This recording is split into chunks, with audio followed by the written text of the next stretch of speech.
ఎక్కడికమ్మా? ఏమిటి హడావిడి? అంకుల్, బయటికి వెళ్లే వాళ్ళని ఎక్కడికి నడకూడదని మీరే నాకు చాలా సార్లు చెప్పారు. మరి మీరే చెప్పి మీరే అడిగితే ఎలా? టైం అయిపోయింది, ట్రైన్ వచ్చేస్తా. నేను ఇక్కడే ఉంటే ఎలా? మరి ఆగేవా? నువ్వెందుకమ్మా వెళ్ళడం? ట్రైన్ దిగి వాడే వచ్చేస్తాడుగా. మరి అందుకేగానే వెళ్ళేది. బావని రిసీవ్ చేసుకుని ఆశ్చర్యపోయేలా విషయం చెప్పేస్తాను, అంతే. బావ థ్రిల్ అయిపోతాడు. ఆ థ్రిల్లోనే బావని ఇంటికి తీసుకొస్తాను, చూడు. విడిపోయిన మమతలు కలవడం కన్నా థ్రిల్లే ఉంటుందమ్మా. అది నాకు థ్రిల్లే. నేను వస్తాను. ఎందుకమ్మా? ట్రైన్ వచ్చే వేళైంది. అదిగో 9 డౌన్. నువ్వు ఇలా వెళ్ళేసరికి వాడు ఏ ఆటోలోనో అలా దిగుతాడు. అప్పుడు నువ్వు నాకు థ్రిల్ ఎలా ఇస్తావమ్మా? వాడిస్తాడు మనకి థ్రిల్.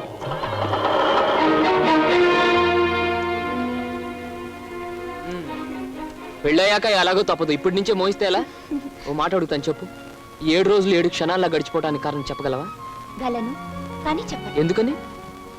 అనుభూతిని అందంగా మనసులో దాచుకున్నప్పుడే అనుభవించే జంటకు థ్రిల్ గా ఉంటుంది. ఓయ్ బాబు, ఇదేటండి? స్టేషన్ దగ్గర నుంచి ఇదే మాట్లాడుతున్నారు, హోటల్లో ఇదే మాట్లాడారు, గుడి దగ్గర ఇదే మాట్లాడారు. అంతా ఇప్పుడే మాట్లాడుకుంటే పెళ్ళి థ్రిల్లే ఉండదు. ఎక్కడ బాబు, ఎక్కడ టైం అయింది? పరువు బొద్దు.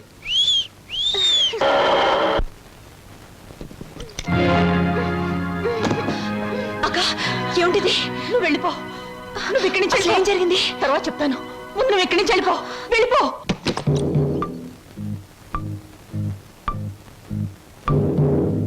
స్వాగతం మరదలా. నన్ను జైలుకు పంపించి నీ ప్రియుడితో కొలవటానికి వెళ్ళావు. నీ కోసం వారం రోజులు చెదురు చూస్తున్నాను. ఏమిటూ మాట్లాడేది? అర్థం కాలేదా? నేను తెచ్చిన సంబంధాలు ఎందుకు వద్దంటున్నావు? నీ పాతివత్యం ఏ పాడితో నాకు ఇప్పటికి అర్థమైంది. నిన్నెవడికో ఇచ్చి పెళ్లి చేసే కంటే నేనే సొంతం చేసుకున్నాను అనుకో. అక్క చెల్లిద్దరు జాయింట్ గా నా దగ్గర పడి ఉండొచ్చు. రావే.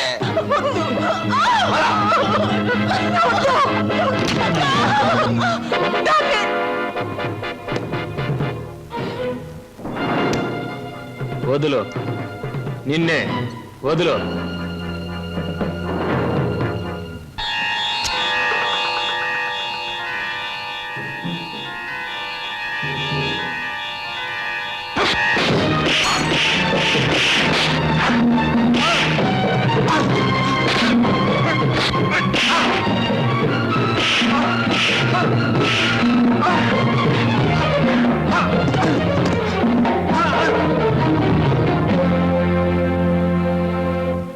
బాబు, సమయానికి నువ్వు రాకపోతే దాని బ్రతుకు బండలైపోయేది.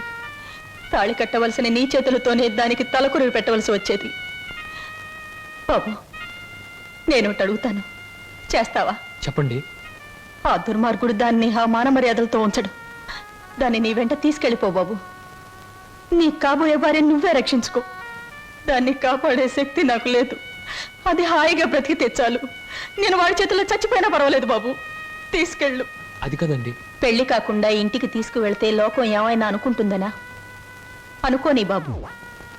మనం అంటే ఏమిటో మనకు తెలిసినప్పుడు తెలియని లోకులు కాకులే ఏమనుకుంటే మనకే? తల్లి తండ్రి ఈ నీ కాళ్ళు కడిగి కన్యాదానం చేసి నీ చేతుల్లో పెట్టలేకపోయినా కనీసం ఈరోజు నా చేతుల మీదుగా నీకు అప్పగించగలుగుతున్నాను. తీసుకువెళ్ళు బాబు. సరే.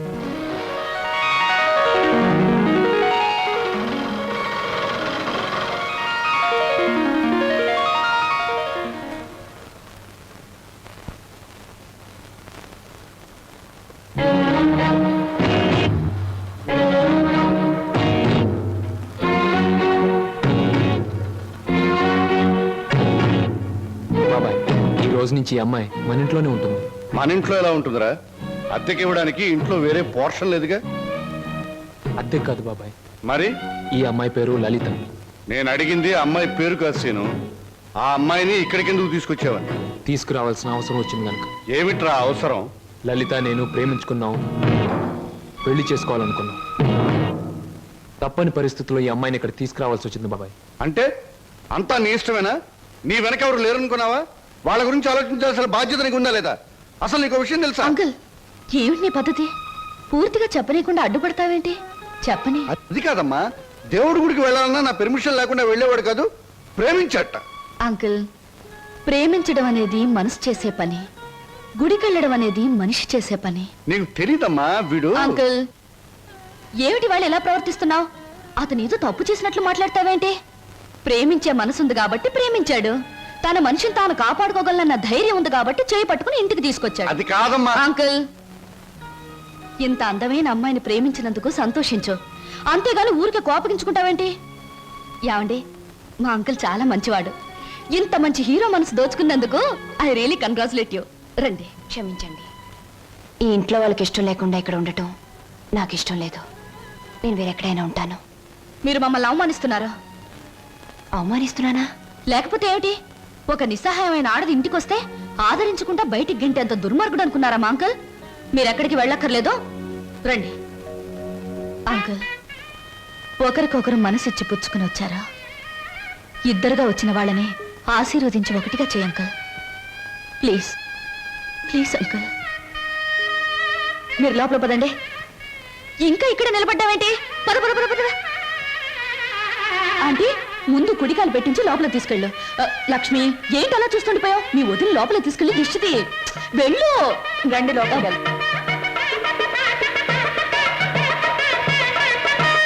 ఏమిటమ్మా, ఏమిటి నువ్వు చేసింది? ఇప్పటికైనా చేయి దాటిపోలేదు. వాడికి నిజం చెప్పే, లేకపోతే నేను చెప్తాను. వద్దంకల్, ముందుగానే స్టేషన్కి వెళ్ళుంటే అక్కడే నిజం చెప్పేదాన్నేమో.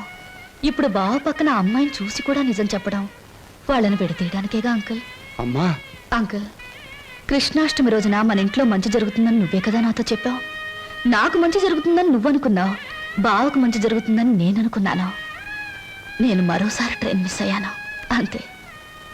బాధపడకు అంకుల్, రేపు కృష్ణాష్టమి రోజు అదిరిపోవాలి. వస్తాను.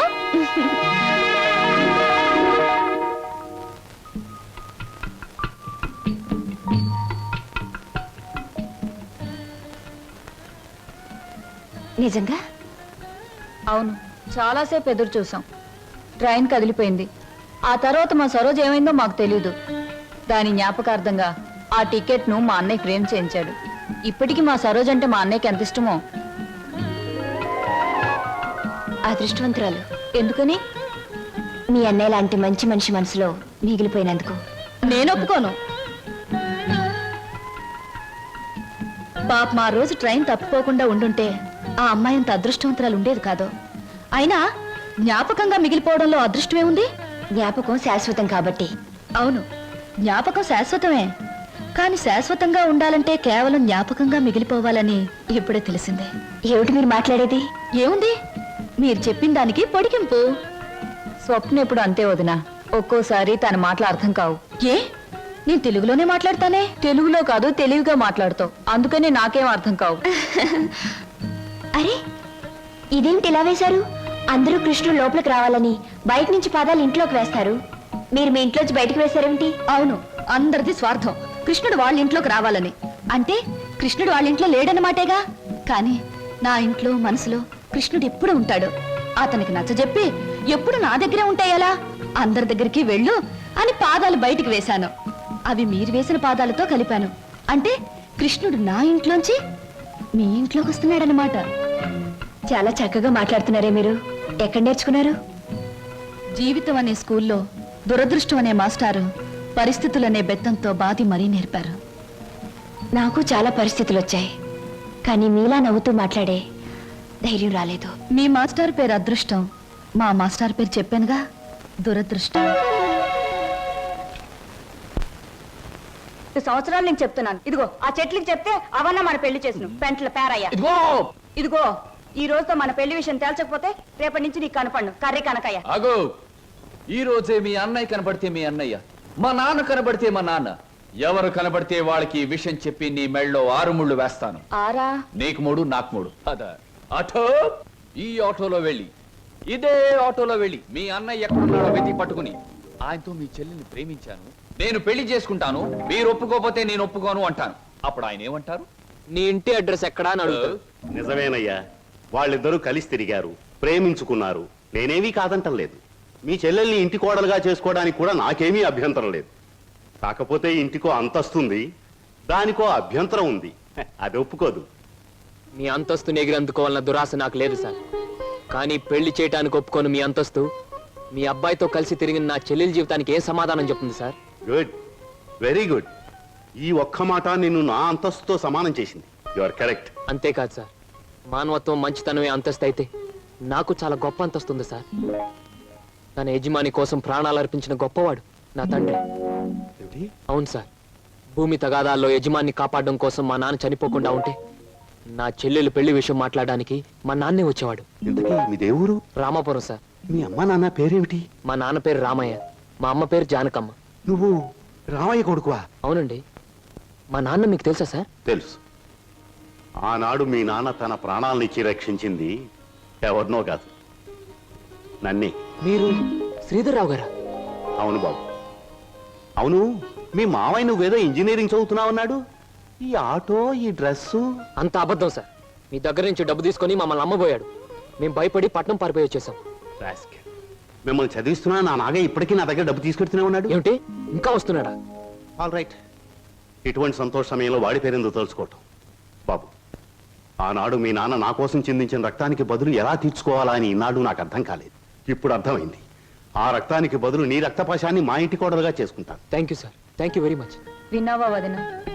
మా మావయ్య చిన్నప్పుడు మమ్మల్ని నానా బాధలు పెట్టి మమ్మల్ని అమ్మటానికి చూసిందే కాకుండా వాళ్ళ దగ్గర మమ్మల్ని ఇంకా చదివిస్తున్నానని చెప్పి డబ్బులు గుంజుతున్నాడట. ఎంత దుర్మార్గుడో. మా బావని మీ మావయ్యని దుర్మార్గులంటే సరిపోదు లక్ష్మి. ఏదైనా కొత్త పేరు పెట్టి పిలవాలి. ఇప్పుడు గాని సరోజ ఉండి దానికి ఈ విషయం తెలుసుంటే ఎంత బాధపడుండేదో తెలుసా? మోజు పడ్డదాన్ని ఇంట్లో పెట్టుకున్నాడు, ఇష్టపడ్డదాన్ని ఇంట్లోనే ఇంకో పక్కన ఉంచుకున్నాడు. నారీ నారీ నడుమ మురారీలాగా వాడు చెరువు పక్కన వైప్ చేస్తుంటే నా గుండె రగిలిపోతుంది. May I come in sir? ఏమిట్రా ఇంగ్లీషులో మాట్లాడుతున్నా? ఇంకెవరు? ఏమి సమాచారం? ఎగిరిపోయిన లకుపికి బిడ్డ వచ్చింది. కమీన్, లోపలికి రావచ్చా అని స్త్రీలు అడగకూడదు, డైరెక్ట్ గా వచ్చేయడమే. నా తలుపులు స్త్రీల కోసం ఎప్పుడూ తెరిచి ఉంటాయి. Thank you. నాకు చిన్న సహాయం కావాలి. సాయమా? నిశాచరా, ఏం సమస్య? వెళ్ళిపో. చెప్పండి.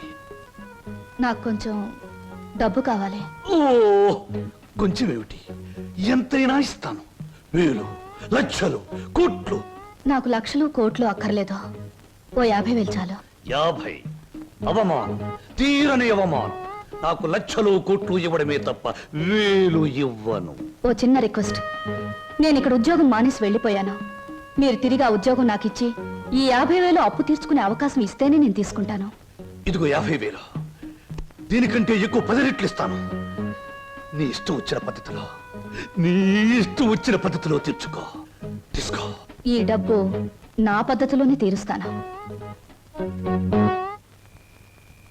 హాయ్, ఏమిటి నిరీక్షణ? ఎవరి కోసం? అమ్మయ్యా, వచ్చేసారా? టైంకి రారేమో అనుకున్నాను. పదండి పదండి. ఏమిటి కంగారు? ఎక్కడికి? పదండి పదండి. రాజ్ కమల్ టాకీస్ లో లవ్ స్టోరీ సినిమాకి టికెట్లు తెప్పించారు. అత్తగారు అందరూ వెళ్ళిపోయారు. మీరు రాగానే మీతో పాటు వచ్చేసేమన్నారు. ఇవిగో టికెట్లు. అలాగా, పద పద. ఇంట్లో ఎవ్వరూ లేరు.